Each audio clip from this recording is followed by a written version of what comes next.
Good afternoon, folks. This is Fred Campos, owner of DFW Website Designers. This is episode number 81 on this beautiful Saturday, January the 16th. And this is your 3 business tips at 3 o'clock and in and around 3 minutes.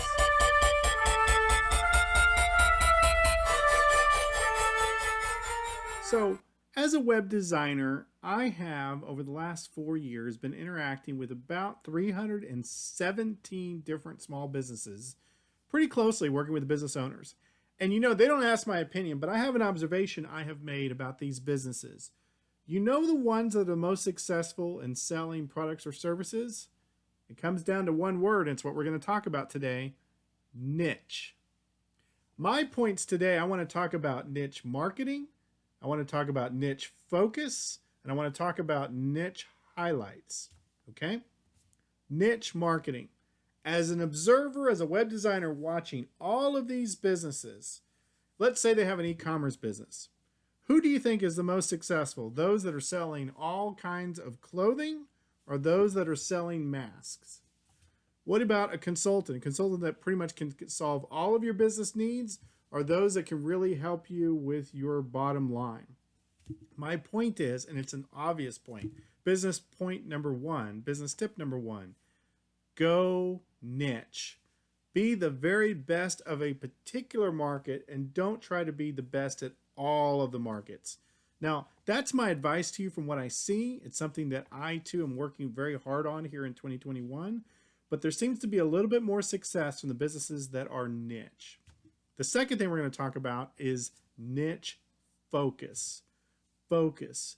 You can do a lot of things well, but think about, if you have a product, what is your most profitable product? What has the highest amount of margin? We walk into a grocery store, it has 20,000 items, but we're really only after maybe the 10 or 15 items on the list. Well, what most grocery stores will do is they'll put on the end caps, they highlight or they focus on a few products that they know that you want, that are probably higher profit margins or whatnots. So from your business point of view, whether it's a product or services, what should you be focusing on that maybe you're not focusing on as well? Niche focus. Business tip number 3 is highlights. Okay? Highlighting that on your website, on your brochure, so that people see it. It's very much like focus, but it is bringing to the top. As a web designer, we might put 3 or 4 things that we are highlighting on the rotator. On the catalog, if you have some sort of catalog or a newsletter you send out, you're probably highlighting 1 or 2 products that is your services. Now, what you should do is the focus and the highlight should be the same thing, but are you highlighting certain products? So that's my advice to you today. Are you going niche? Are you doing niche focus? And are you doing niche highlights? That's my advice. Trust me, I'm taking the same advice. I want you guys to be awesome. Now go back to sleep.